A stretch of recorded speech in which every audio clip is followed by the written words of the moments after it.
আল্লাহ পাক জাল্লা জালালুহু আমাদের সবাইকে মাফ করে দেন। আল্লাহ পাক আমাদের সবাইকে ইসলাহে কামেল নসিব করে দেন। জাহান্নামের আগুন থেকে আল্লাহ পাক আমাদের সবাইকে হেফাজত করেন। একখানা হাদিস শরীফ পাঠ করলাম। হুজুরে পাক সাল্লাল্লাহু তাআলা আলাইহি ওয়াসাল্লাম বলেন, নি'মাতানে মাকবুনুন ফীহিমা কাসীরুম মিনান নাস। এমন দুইটি নিয়ামত রয়েছে আল্লাহ পাকের পক্ষ থেকে বান্দার জন্য। এমন দুইটি নিয়ামত রয়েছে যে নিয়ামতের ক্ষেত্রে অধিকাংশ মানুষ ক্ষতির সম্মুখীন। প্রথমটি হচ্ছে আসিহাতু, সুস্থতা। দ্বিতীয়টি হচ্ছে আল ফারাগ, অবসর সময়।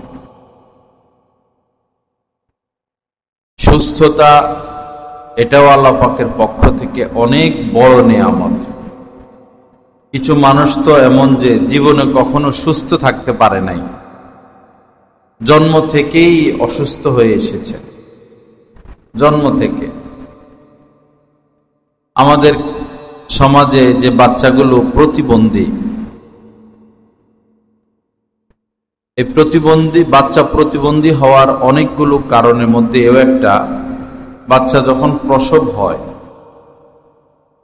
দুনিয়াতে আসে, তো আল্লাহ পাক সিস্টেম এমনই রেখেছেন যে তারা নিজে নিজে বের হবে।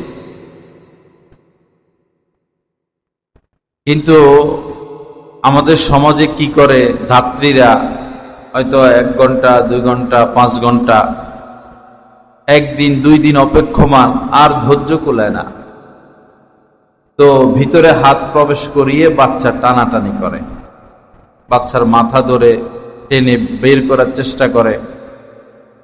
অথবা বাচ্চার যদি আগে পা আসে তখন এরাই পা ঠেলে দেয়, মাথা আনার চেষ্টা করে। এই যে বাচ্চার মাথা ধরা হয়, বাচ্চার মাথা টানাটানি করা হয়, এটাই হচ্ছে বড় কারণ বাচ্চাগুলো প্রতিবন্ধী হওয়ার। একটা বাচ্চা প্রতিবন্ধী হয়ে গেলে তার তো আর কোনো ভবিষ্যৎ নাই। তার চলাফেরা, উঠা বসা, প্রস্রাব পায়খানা, খাওয়া দাওয়া সবই জটিল। অহরহর এই ঘটনাগুলো ঘটতেছে।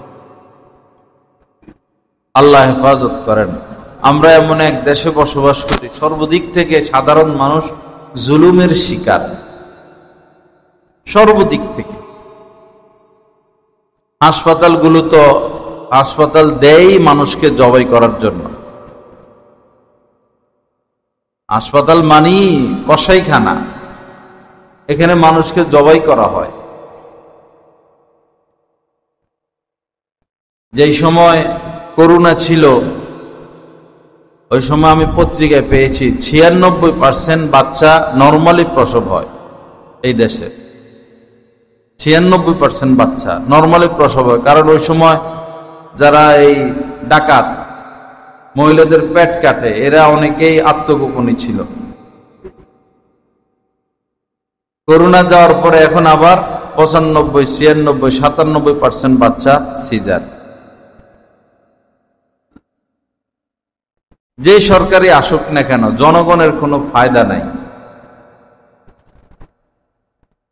এদেশের জনগণ যুগ যুগ থেকে জুলুমের শিকার। তো এই যে বাচ্চাগুলো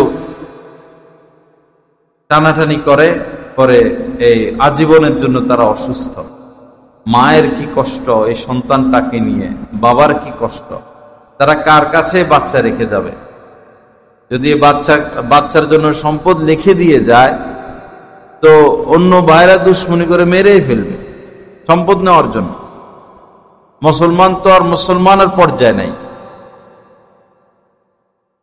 ছোটকালে ভাই বোন সম্পর্ক থাকলেও যদি মোটামুটি চলে, তাহলে ভাই বোনদের মধ্যে সম্পর্ক থাকে। যদি মা বাবা সম্পদ দিয়ে যায় অগাধ, যেটার পিছনে আমরা মেহনত করতেছি, তখন ভাই বোনদের মধ্যে আর সম্পর্ক থাকে না।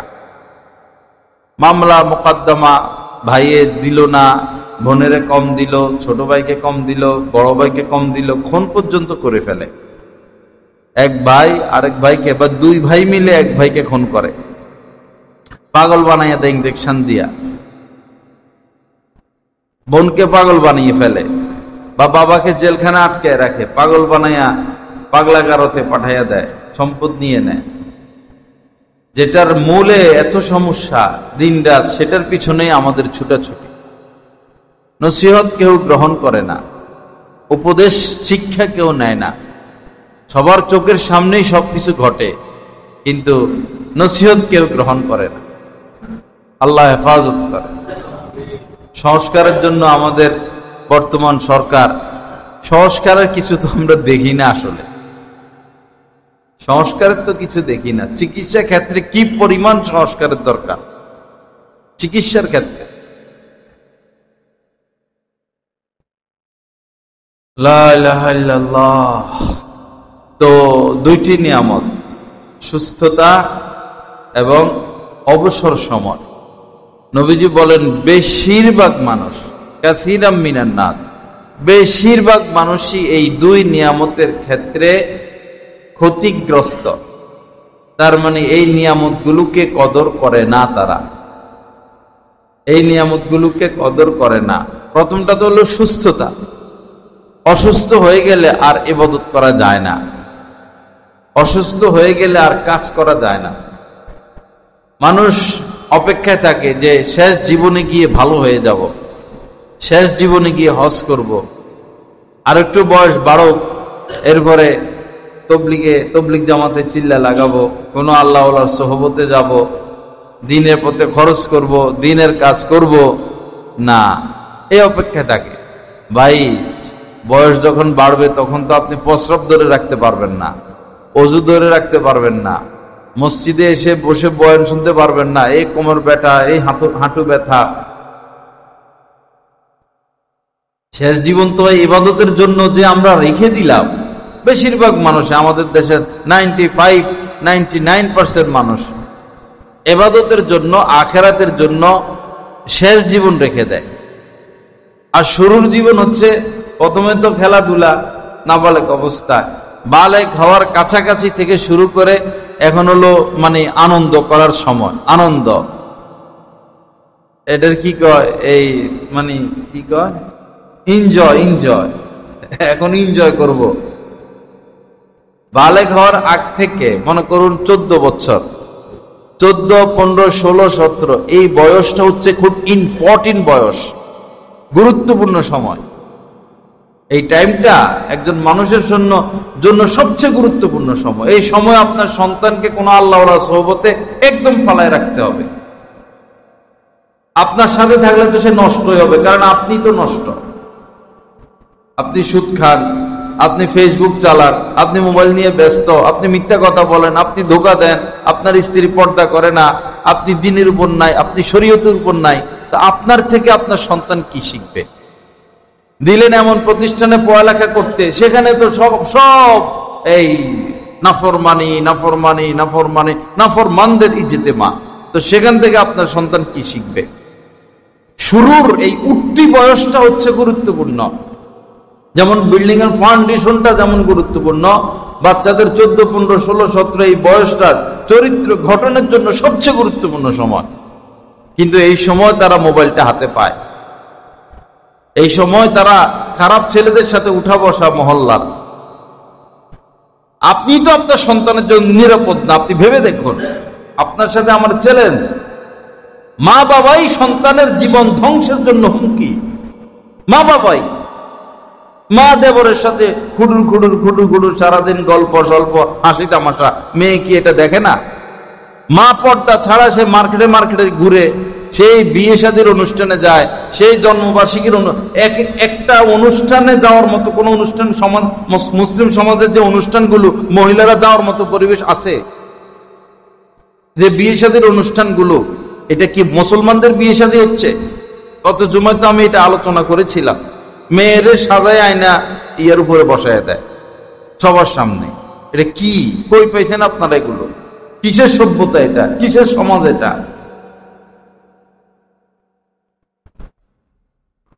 এই কিসিমের বিয়ে শাদী, একটা বিয়ে শাদীর মধ্যে যাওয়া যায় না, সম্পূর্ণরূপে হারাম। এই সমস্ত অনুষ্ঠানে যাওয়া সম্পূর্ণরূপে হারাম। যেখানে গেলে পর্দা ঠিক থাকবে না, যেখানে ছবি তোলে, যেখানে এই রং তামাশাগুলোর ব্যবস্থা, উপহার নিতেই হবে আপনাকে। এই সমস্ত বিয়ে শাদীর অনুষ্ঠান 100% বর্জন করতে হবে যদি আপনি ঈমান নিয়ে বেঁচে থাকতে চান। যদি আপনি মুসলমান হয়ে থাকেন, মুসলিম সংস্কৃতি নিয়ে বড় হতে চান, তো সমস্ত অনুষ্ঠান আপনাকে বর্জন করতে হবে। মুসলমানে করাইয়া অনুষ্ঠান করে, মুসলমানে করায় অনুষ্ঠান তো ইসলামে নাই, ধর্মে নাই। জন্মের পর 7 দিনের দিন অনুষ্ঠান, আকিকা, এটা হচ্ছে অনুষ্ঠান। যে বিয়ে করবে ছেলে, ছেলের বাড়িতে আকিকা করবে, এটা হচ্ছে অনুষ্ঠান। কিন্তু অনুষ্ঠান চলে গেছে মেয়ের বাড়িতে।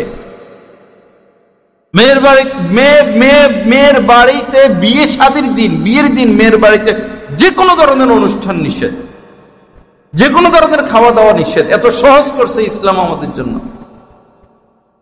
আমার সাথে যারা তাল্লুক রাখে আলেম ওলামা, বিশেষ করে আমাদের জামালুস সুন্নাহর ওস্তাদ যারা, তাদের সবার বিবাহ আমার মাধ্যমে হয়। বিয়ের দিন কোনো খাওয়া দাওয়া নাই, আপনারা খবর নিয়ে দেখেন। বিয়ে করে, আমি গিয়ে বিয়ে পড়াই, কোনো খাওয়া দাওয়া নাই, বিয়ে পড়ায় মেয়ে নিয়ে চলে আসে। ইসলামকে ইসলামের জায়গায় থাকতে দেই। আমরা মুসলমান, মুসলমানের সংস্কৃতি মোতাবেক চলি। বিধর্মীদের সংস্কৃতি নিয়ে টানাটানি করবেন, শান্তি পাবেন না, সুখ পাবেন না। হ্যাঁ, যদি এমন হয় ছেলে বহু দূর থেকে আসছে, সেই ঢাকার ছেলে বৈরবে বিয়ে করছে, সফরের দূরত্ব এরকম দূর থেকে আসে, তখন তো তারা মুসাফির, তাদের জন্য খাবার দাবার ব্যবস্থা করা জরুরি। কিন্তু পাশাপাশি এরকম হলে বিয়েটা এমন সময়, পাত্র এমন সময় আসবে যখন খাওয়ার টাইম না, খাইয়ে দাইয়ে আসবে। চালু করেন না সমাজের মধ্যে ধর্মকে, সুন্নতকে, রাসূলের রীতিনীতিকে। যারা জিজ্ঞেস করি আসেন না কেন, জুমা দেখি না কেন, দাওয়াতে যাওয়া, এই দাওয়াতে যাওয়া জায়েজ আছে? দাওয়াতে গিয়ে ঈমান যদি 20% ঈমান নিয়ে আপনি দাওয়াত খেতে যান, ফিরে আসার সময় 5% থাকে। যে বিয়ে শাদীর অনুষ্ঠানগুলোতে আমরা যাই, যদি আপনি 30% ঈমানের অধিকারী হয়ে থাকেন, 30% ঈমান নিয়ে যাইয়া ফিরের সময় 10% থাকে। মহিলাদের যে সাজগোজ, যে সেন্ট, সবারই তো মন খারাপ হবে যখন মেয়েটা যদি সুন্দরী হয়, সাজায় গোজায় বসে থাকে। কোন পুরুষের কাছে ভালো লাগবে? সবাই তো শাহওয়াতের দৃষ্টিতে তাকাবে। সব পশুত্ব মুসলমানদের সমাজ এখন চালু হয়েছে, সব পশু হয়ে গেছে। এই মেয়েটা তো আমানত, আপনি এই মেয়েটাকে পালছেন, এখন সে আরেকজনের হয়ে গেছে, বিয়ে হয়ে গেছে। সে কিরকম পশুর বাচ্চা যে তার স্ত্রীকে সাজাইয়া গোজাইয়া মানুষের সামনে পেশ করে? পশুত্ব চালু করছি আমরা সমাজের মধ্যে। এগুলা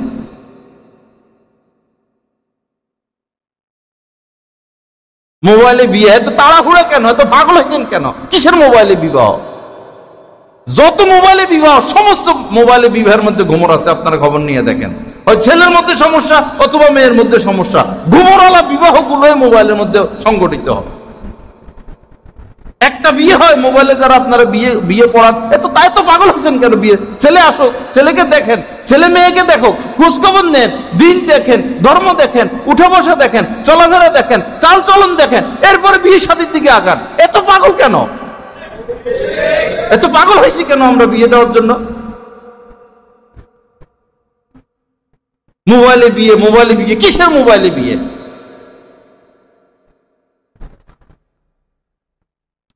কোন একটা কাজ ধর্ম মোতাবেক, সুন্নত মোতাবেক আমরা করি না।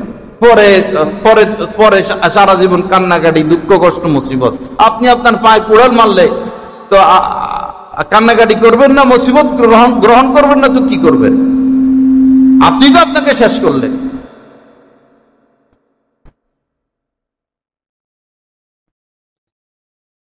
এই সমস্ত অনুষ্ঠানে যাওয়া একদম হারাম, সম্পূর্ণরূপে হারাম। উপহার নিয়ে যাওয়া একদম হারাম, উপহার দেওয়া একদম হারাম। জানেন আপনারা মাসালা কিছু?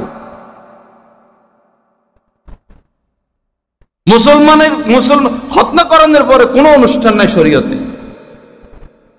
খতনাকরণের পরে কোনো অনুষ্ঠান নাই, এটা বেদাত, এটা বর্জন করতে হবে অবশ্যই। ম্যারেজ ডে বলতে ইসলামে কিছু নাই, এটা চরিত্র নষ্টের একটা পায়তারা। স্বামীর সাথে মন কালাকালি, স্বামী বাসা আসবে, একটা স্ত্রী সাইজা গুঁজোর প্রস্তুতি নিয়ে থাকে ঘরের মধ্যে, যে আমার স্বামী ঘরে আসতেছে, আমি একটু সেজে গুজে থাকি, আমি বই পরিষ্কার থাকি, আমি একটু সাজগোজ করি। একটা মহিলা স্বামীর জন্য এরকম অপেক্ষমান থাকে না।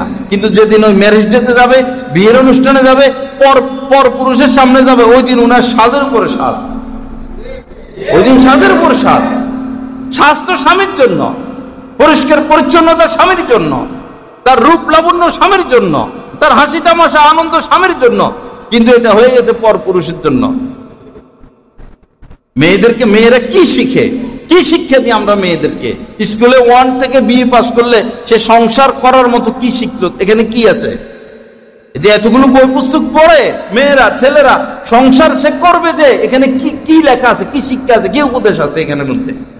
যে স্বামীর সাথে আমার আচার আচরণ এমন হবে, স্বামীর সাথে আমার ব্যবহার এমন হবে, আমার দিন এমন, রাত এমন, আমার শাশুড়ির সাথে আমার আচার আচরণ এমন, আমার শ্বশুরের সাথে আমার ব্যবহার এমন, আমি শ্বশুর বাড়িতে এই নিয়মে থাকবো, আমার পাকশাক এমন, আমার ঘর এমন, আমার ছেলে মেয়ে এমন। কি শিখাই কি আমরা ছেলে মেয়েদেরকে?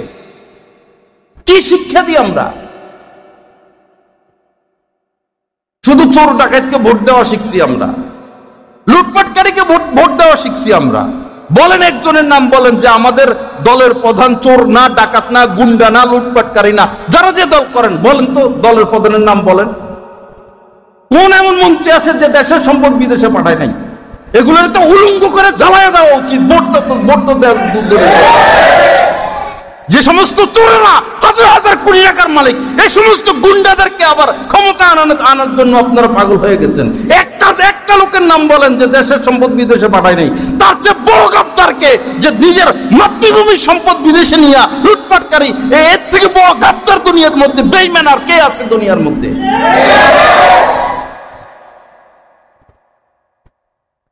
লুটপাটকারীকে ভালোবাসা শিখছি আমরা। কি এখন বাইজিদ বুস্তামের মতো বক্তব্য দেয়, কি মিষ্টি মিষ্টি কথা। তোর কত লক্ষ কোটি টাকা তোরা চুরি করলি রে? দেশকে অকেজু করে রাখছে, দেশের সাধারণ জনগণের হক নষ্ট করে করে এরা এখন রাজা বাদশা।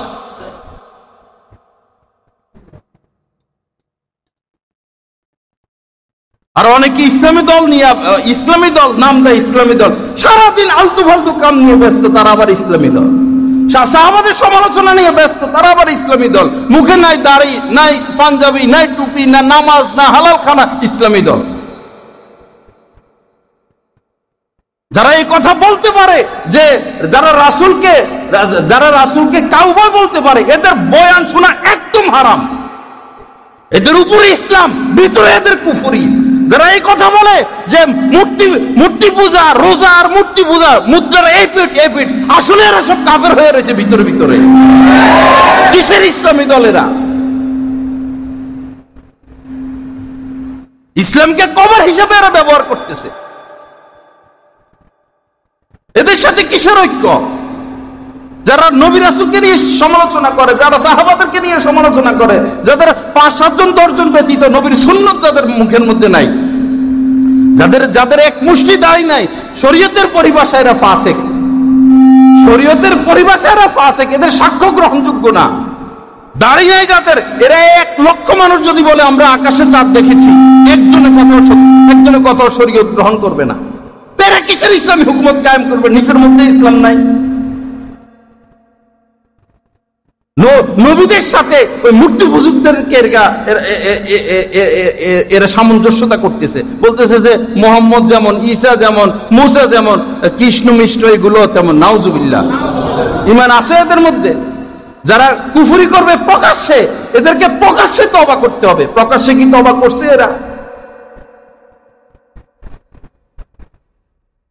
এদের দুর্গন্ধ আস্তে আস্তে প্রকাশ পাবে। সারা দেশের মধ্যে নেটওয়ার্ক এর কায়েম করে ফেলছে। আরেক ক্ষতি সম্মুখীন দেশ আরেক ক্ষতির সম্মুখীন, জনগণ আরেক ক্ষতির দিকে অগ্রসর হচ্ছে।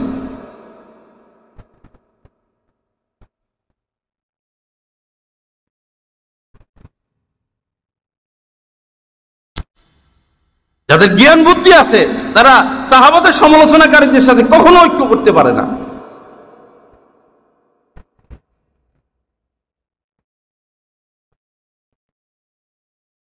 লা ইলাহা ইল্লাল্লাহ। আল্লাহ পাক সহি বুঝ দান করেন। আল্লাহ পাক আমাদেরকে ইসলাহ তাজকিয়া নসিব করেন। বড় বড় ফিতনার সময় চলতেছে এই মুহূর্তে। হক্কানি আলেমদের সোহবত ব্যতীত ঈমান রক্ষা করার কোনো রাস্তা নাই। নিজে নিজে দিন বুঝার চেষ্টা করবেন না, বিপদে পড়ে যাবেন। নিজে নিজে হাদিস বুঝার চেষ্টা, বহু মানুষ আসা বলে আমি তো 10 বছর ধরে কোরআন রিসার্চ করতেছি, আমি তো বুখারী নিয়ে রিসার্চ করি, আমি মুসলিম নিয়ে রিসার্চ করি।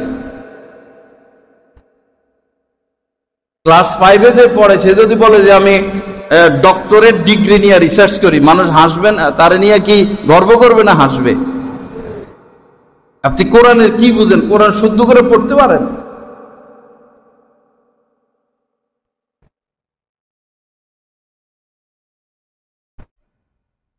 সাহাবা ইকরাম তো রাসূলের থেকে কোরআন শিখেছেন, সাহাবাদের থেকে তাবিঈনরা কোরআন শিখেছেন।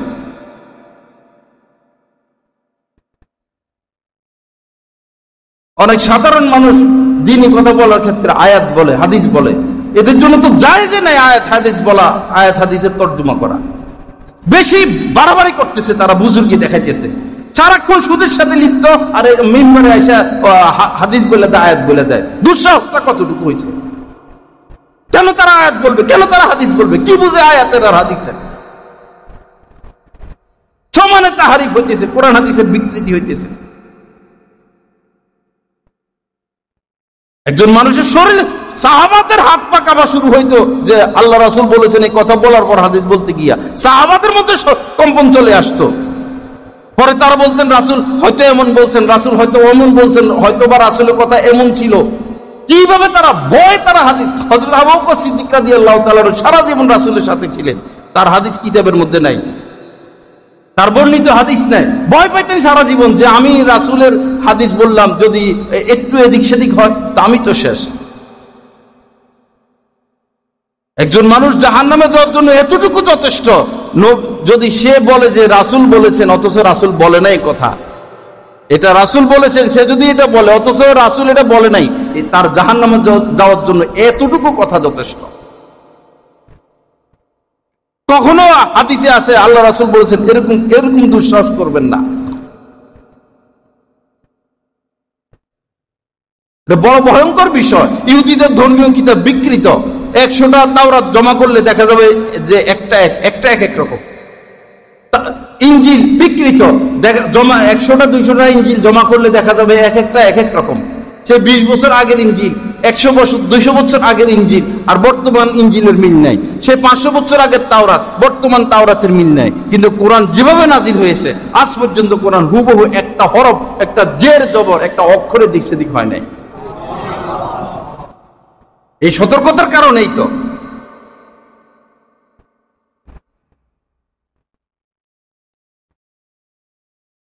লা ইলাহা ইল্লাল্লাহ। আল্লাহ পাক সহি বুঝ দান করেন, আল্লাহ আমাদেরকে হেফাজত করেন। শুধু বক্তা একজন বাইরে রয়েছে, বস তারে নিয়ে ব্যস্ত হয়ে যাবে, সে কোন উদ্দেশ্যে বাইরে হয়েছে, এটার পিছনে কারণ কি?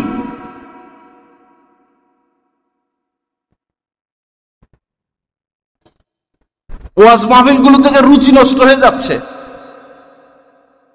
আমাদের কাছে পড়ছে 5-6 পড়ে নাই, এরা আল্লামা, এরা আইসা মাদ্রাসাগুলোর মধ্যে পাগড়ি দেয়, এরা প্রধান অতিথি। চিনি ভাই কি হইল? কয় এদের নাম, 2-1 নাম না থাকলে মানুষ আসে না। এরকম 2-1 পোস্টারে যদি না রাখি মানুষ আসে না, তো মানুষ আসুক না আসুক তো কি আসে যাক, মানুষ আসার জন্য ওয়াজ মাহফিল।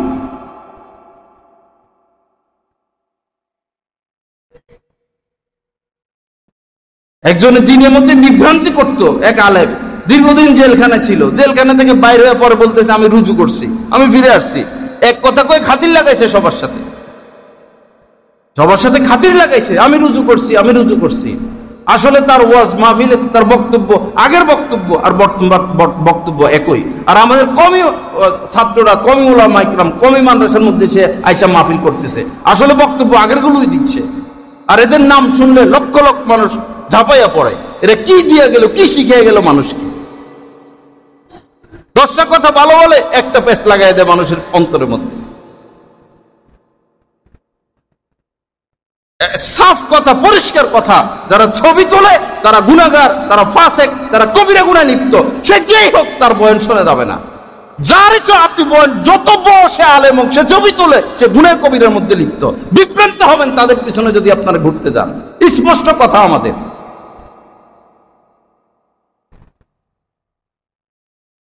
শরীয়তের হুকুম। আল্লাহ রাসূল লানত করে গেছেন, সকল কবিরার গুনার ক্ষেত্রে লানত করেন নাই। কয়েকটা কবিরা গুনার ক্ষেত্রে লানত করেছেন, তার মধ্যে একটা হচ্ছে ছবি তোলা। যেই ছবি তোলে সে হকের উপরে নাই। সে যেই হোক, সে বাইজিদ মুস্তামিও যদি হয়, ছবি তোলা শুরু করছে, ভাই তোমার কাছে আল্লাহর কাছে মানা চাই, তোমার থেকে ফিরে চলে আসবেন, না তোমার সাথে আমরা আর নাই। হক্কানি পীর বায়াত হইছেন, আপনারও ফায়দা হচ্ছে, উনি ছবি তোলা শুরু করছে, না আপনি আর তার সাথে নাই। তিনি গীবত শুরু করছে, তার সাথে আপনি আর নাই। তিনি মিথ্যা শুরু করছে, তার সাথে আপনি আর নাই। তিনি মানুষের ক্ষতি করতেছে, তার সাথে আপনি নাই। তিনি প্রকাশ্যে কবিরা গুনাহে লিপ্ত, তার সাথে আপনি আর নাই।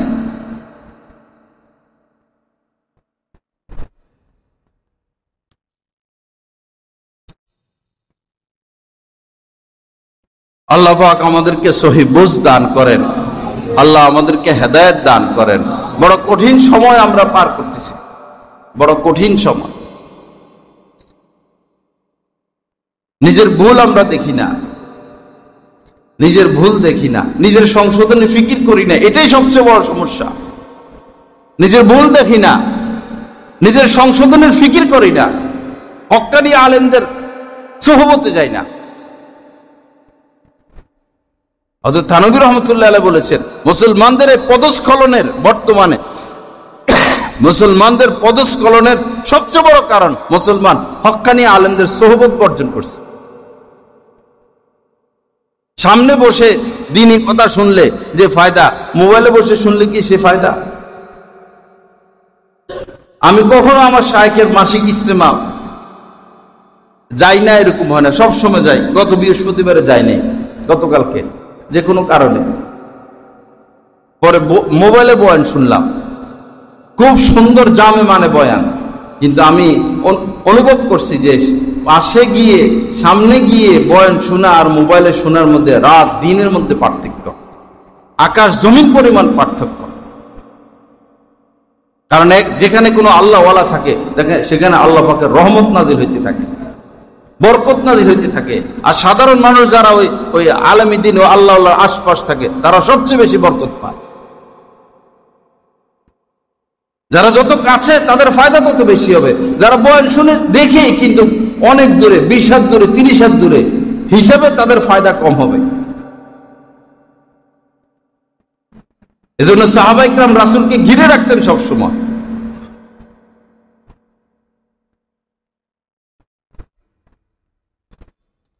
লা ইলাহা ইল্লাল্লাহ। আল্লাহ পাক সহি বুঝ দান করেন, আল্লাহ পাক আমাদেরকে হেদায়েতে কামেলা নসিব করেন। তো বলতেছিলাম as-sihhatu wal farag, দুইটা নিয়ামত এমন যে দুই নিয়ামতের ক্ষেত্রে সব বেশিরভাগ মুসলমান ক্ষতির সম্মুখীন। সুস্থতা, কি ভাই তুমি হজে যাও না কেন? জামু জামু জামু জামু, মেয়েটাকে বিবাহ দিয়ে লই, ব্যবসাটা গোছায় লই, বাড়িটা কমপ্লিট করে লই, আরেকটা বাড়ির কাজ ধরছি এটা শেষ করে লই। বহু মানুষ কি এমন আছে না, হজ ফরজ, টাকা পয়সা আছে, অথচ হজের তৌফিক হয় নাই, এরকম আছে না? 1-2 জন না, লক্ষ লক্ষ লক্ষ লক্ষ লক্ষ লক্ষ মুসলমান এমন আছে যাদের উপর হজ ফরজ তৌফিক আছে, যাবো যাবো করে যায় নাই, বস দুনিয়া থেকে চলে গেছে। লক্ষ লক্ষ মানুষ। আপনি ব্যবসার খাতিরে এক দৌড় মারেন মালয়েশিয়া, ব্যবসার খাতিরে এক দৌড় মারেন আপনি সেই আবুধাবি, সেই বিভিন্ন জায়গায়, কেন এক দৌড় দিয়ে আল্লাহর ঘরটা দেখে আসতে পারেন না? এক দৌড় দিয়ে গিয়া রাসূলের রওজায় সালাম পেশ করে আসতে পারেন না? কার জন্য সম্পদ জমান? কিসের জন্য সম্পদ জমান? আপনার আপন কে? আপনার আপন কে? আপনি একটু ভেবে দেখুন না, আপনার স্ত্রী আপনার আপন কিনা, আপনার সন্তানগুলো আপনার আপন কিনা। আপনার বন্ধু বান্ধব গুলো আপনার আপন কিনা?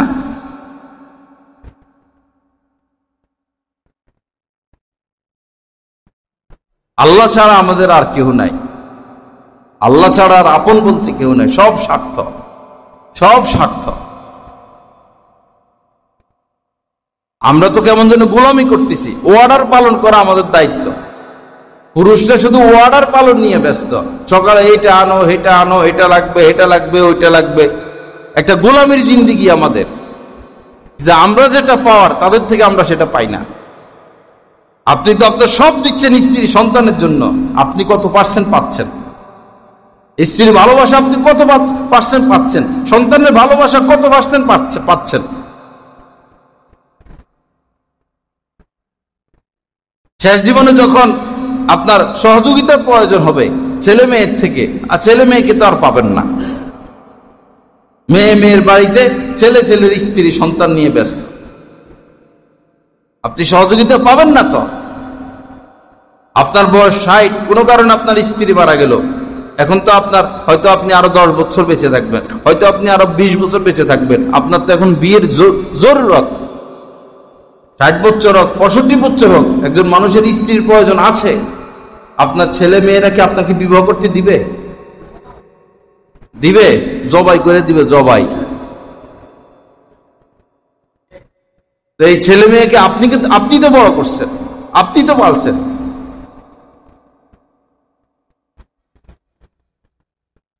এজন্য অনেকে ভুল করে, ছেলে মেয়ের নামে সব সম্পদ দিয়ে দেয়, পরে বিপদে পড়ে। ছেলে মেয়ের নামে সব সম্পদ দিয়ে দিলে তো আপনি শেষ। কোনো কারণে আপনার স্ত্রী মারা গেল, এখন আপনার তো হাত খালি।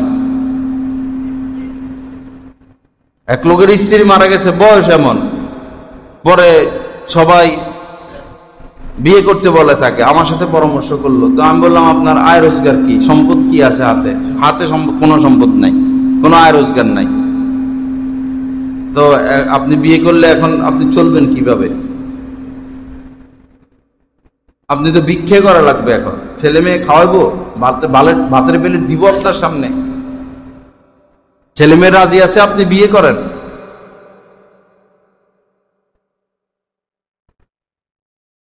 ইসলাম এমন এক জীবন বিধান যে সব হিসাব নিকাশ করেই আমাদের জন্য ইসলাম আল্লাহ পাক দিয়েছেন, সব হিসাব নিকাশ করে। সুন্নত আমাদের সামনে, সুন্নতের বাইরে চলবো, বিপদে পড়ে যাব।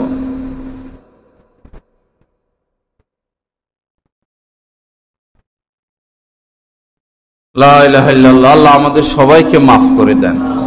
তো আসিহাতু ওয়াল ফারাগ, সুস্থতা এবং অবসর সময়। আল্লাহর হস্তে যাকাতগুলো দিয়ে দিবেন ভাই, কৃপণতা করবেন না, এটাই আপনার। যাকাতের দ্বারা মাল কমে না, যাকাতের দ্বারা মাল কমে না। কিছু যদি দ্বীনের জন্য খরচ করে যেতে পারেন, এটাই আপনার। সন্তানরা কবরে ফিরে দেখার সময় পাবে না। যদি শুনে যে তোমার বাবার কবরে তো আগুন জ্বলে, এরা ওইখানে যাইতে যাইতে 1 সপ্তাহ সময় লাগবে, 1 মাস সময় লাগবে। বাবার পিতার কবর ভেঙে গেছে, যায় একটু মাটি দিবে, এই সময় সন্তান পায় না।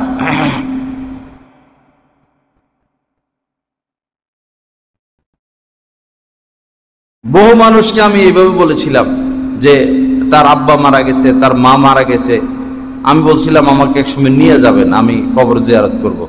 তারা সময় দিতে পারে না। আমার এত ব্যস্ততা, আমি এই ব্যস্ততার ফাঁকে মহব্বতের খাতিরে বলছি যে আমাকে নিয়ে যাবেন, আমি কবর জিয়ারত করব। তারা সময় দিতে পারে না। যান তো একটু বৈরব রেল স্টেশন, গোরস্থানে যে একটু দাঁড়ায় থাকেন, তো কত হাজার মানুষ এখানে শোয়া, জিয়ারত করতে কয়জন আসে? ওইখানে দূরে হলে এখানে যান, কমলপুরে এখানে যান, যা একটু দাঁড়ায় থাকেন, সকাল থেকে সন্ধ্যা কয়জন মানুষ আসে? বাস্তব দেখি না আমরা, আপনি আমি তো সেখানে যাইতেছি, বেশি দেরি নাই। কে যায় কবর জিয়ারত করতে? আপনিও তো যান না, আপনার মা তো এখানে শোয়া, আপনার বাবা শোয়া, আপনি ছেলে মেয়ে ঘর সংসার ব্যবসা বাণিজ্য নিয়ে ব্যস্ত। কয়দিন গেছেন আপনার মায়ের কবর জিয়ারত করতে, বাবার কবর জিয়ারত করতে, দাদা দাদির কবর জিয়ারত করতে? সপ্তাহে একবার এই মৃত ব্যক্তিদের সাথে গিয়ে সাক্ষাৎ করে আসলে কি এমন ক্ষতির সম্মুখীন আমরা হয়ে যাই? আপনাকে পালছে না আপনার মা, আপনাকে বুকের দুধ খাওয়াইছে না, আপনার বাবা আপনাকে আপনার পিছনে খরচ করছে না, আপনি সপ্তাহে একবার যাইতে পারেন না তার কবরে? তা আপনার কবরের পাশে কে যাবে? আপনি গেলেই তো আপনার সন্তান দেখবে যে আমার বাবা আমার দাদার এরকম কবরের পাশে গিয়ে গিয়ে দাঁড়াইতো, আমারও তো উচিত। আপনি যদি সপ্তাহে একবার যান, আপনার সন্তানরা মাসে হইলে তো একবার যাবে। কি করি মৃত মা বাবার জন্য? আমরা আমাদের মৃত মা বাবার জন্য কে কি করি? যা করি আনুষ্ঠানিকতা, যেটার দ্বারা তাদের ফায়দা হয় না। অনেকে তো আমাদের উপরে বল প্রয়োগ করে জুমার দিন, যে তার বাবার মৃত্যুর বার্ষিকী তার বাবার নাম বলতাম বা বাবার নাম বলে দোয়া করতাম। জোর বল প্রয়োগ করে, দোয়া আসে এদের জন্য। যারা এরকম বল প্রয়োগ করে ইমামদের উপরে, খতিবদের উপরে, তাদের বাবার নাম বলতে হবে, তাদের দলের নেতাদের নাম বলতে হবে, বলে দোয়া চাইতে হবে। দোয়া যায় না, বদদোয়া যায়।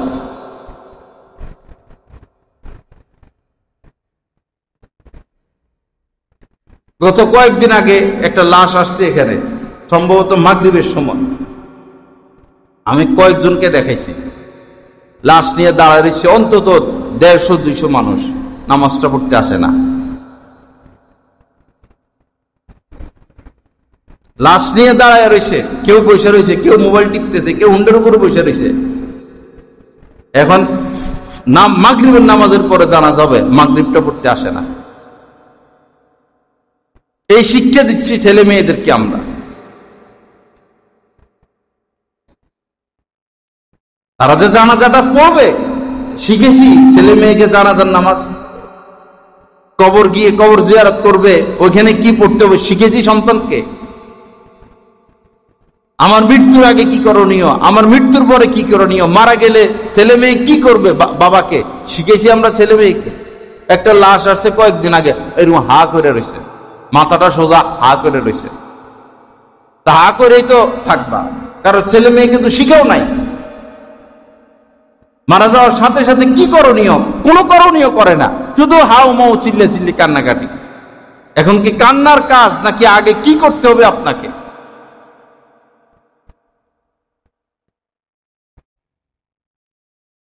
সর্বদিক দিয়ে সমস্যা।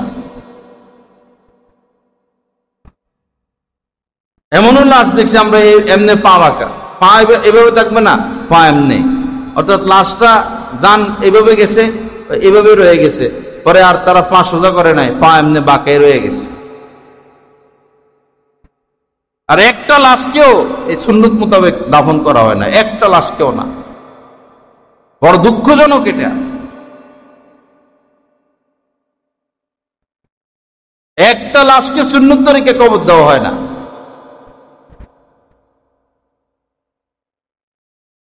সময় নাই তো, ছেলে মেয়ের সময় আছে, বাবা মারা গেছে, এখন বাগবাটোয়ারা করব, ঝগড়া ফাসাদ করব।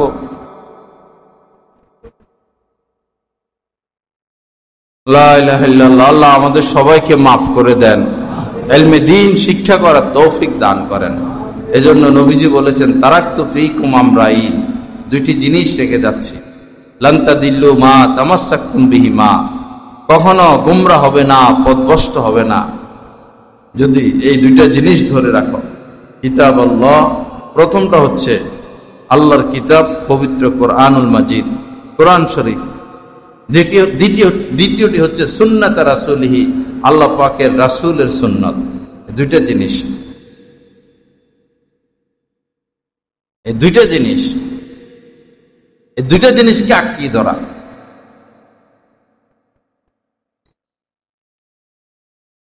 আল্লাহ পাক আমাদেরকে কোরআন সুন্নাহ মোতাবেক চলার তৌফিক দান করেন।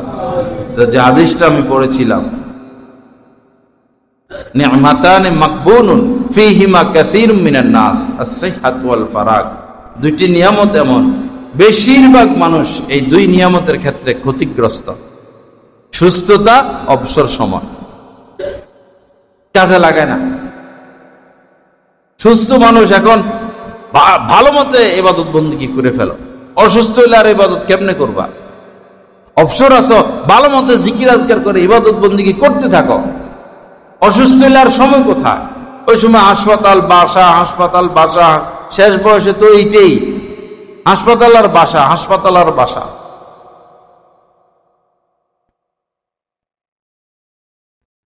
অবসর সময় বসে বসে গপসপ, চায়ের দোকানে আড্ডা, রাস্তাঘাটে আড্ডা, খেলার মাঠে আড্ডা। মুসলমানদের সময় কোথায়? মুসলমানের আড্ডা দেওয়ার মতো একটা মিনিট সময় কোথায়?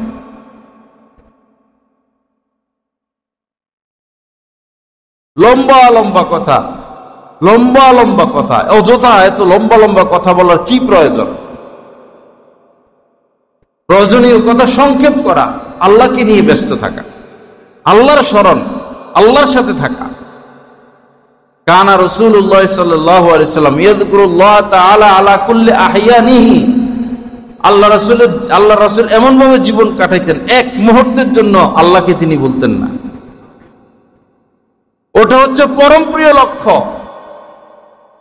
এমন ভাবে জীবন কাটাবো, এক মুহূর্তের জন্য আমরা আল্লাহকে ভুলবো না, এক মুহূর্তের জন্য না। আল্লাহ পাক আল্লাহ ওয়ালাদেরকে এমন এক অন্তর দান করেন, কল্ব দান করেন, যে ওই কলবের এই গুণ হয় যে তারা আল্লাহকে ভুলে না, ভুললেও সাথে সাথে আবার আল্লাহকে স্মরণ করে ফেলে। অযকুর রব্বাকা ইযা নাসিতা, আল্লাহ পাক বলেন যখনই তুমি তোমার রবকে ভুলে যাও আবার তাকে স্মরণ করো। আমাদের তো নামাজ পড়ার মধ্যে আল্লাহর কথা স্মরণ হয় না। দুই চারটা কিছু ইবাদত বন্দেগী করতে পারলেই 2-4 রাকাত তাহাজ্জুদ, 2-4 রাকাত ইশরাক, এরপরে আমরা নিজেরা বাইজিদ বোস্তামি মনে করা শুরু করে দিই। সামান্য ইবাদত বন্দেগী হইল কি হইল না সেই খবর তো নাই, নিজেরা আমরা কি যেন মনে করা শুরু করে দিই। অথচ মাথা থেকে পা পর্যন্ত ইসলামের হাজার হাজার বিষয় আছে।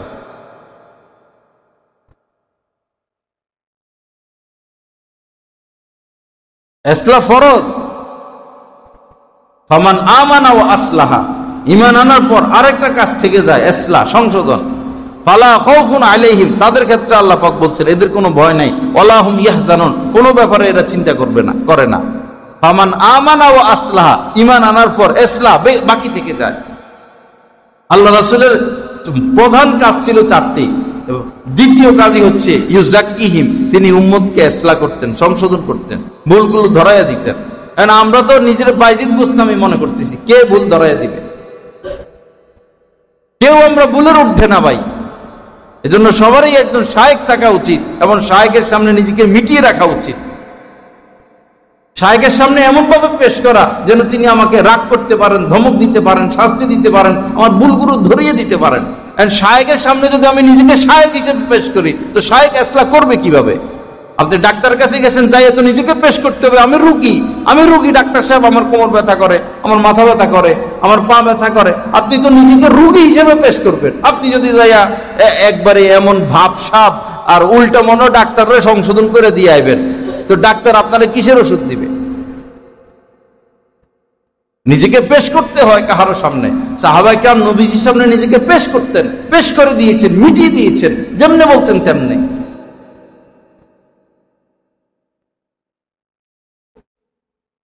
ইউআল্লিমুহুমুল কিতাবা ওয়া ইয়াতলু আলাইহিম আয়াতিহি ওয়া ইউযাক্কিহিম। প্রথম নবীজির দায়িত্ব ছিলেন যে তিনি কোরআন তেলাওয়াত করে শুনাইতেন, কোরআন শিখাইতেন। ওয়া ইউযাক্কিহিম, দ্বিতীয় কাজ ছিলেন ইসলাহ করতেন। ওয়া ইউআল্লিমুহুমুল কিতাব, এরপরে কিতাব শিক্ষা দিতেন। প্রথমে তেলাওয়াত করে শুনাইতেন, পরে ইসলাহ করতেন, পরে কিতাব এবং হিকমত শিক্ষা দিতেন। এই 4 কাজ ছিল নবীজির প্রধান, যেটা কোরআন বলে।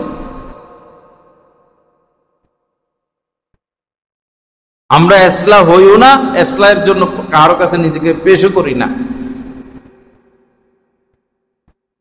এজন্য আমাদের দিল তৈরি হয় না। এমন এক দিল অর্জন করতে হবে যে দিল এমন যে কখনো সে আল্লাহকে ভুলবে না। আর যখন এই দিলের চক্ষু খুলবে, আল্লাহকে চর্মচক্ষু দিয়ে দেখা যায় না সত্য, কিন্তু এই দিল দিয়া আল্লাহ পাকের মুশাহাদা নসিব হয়ে যায়। বাহ্যিক চোখে মানুষ যা কিছু দেখে বা না দেখে, অন্তর চক্ষু দিয়া অনেক কিছু তারা দেখতে পারে, বুঝতে পারে।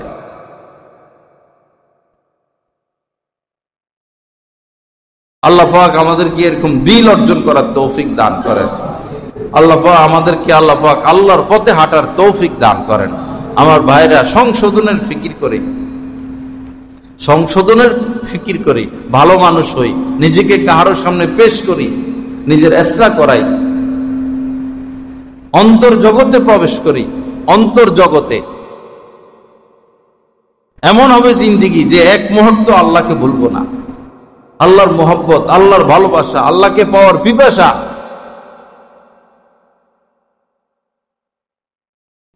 যা কিছু আলোচনা হলো, আল্লাহ পাক রব্বুল আলামিন আমাদের সবাইকে এই কথাগুলোর উপর আমল করার তৌফিক দান করেন। আল্লাহ পাক নিজ কর্মে আমাদেরকে আল্লাহর মোহব্বত দান করেন, আল্লাহ রাসূলের মোহব্বত দান করেন, সুন্নত মুতাবিক জীবন গড়ার তৌফিক দান করেন। ওয়া আখিরু দাওয়ানা আলহামদুলিল্লাহি রাব্বিল আলামিন ওয়া সাল্লাল্লাহু আলা নবিয়িল কারীম।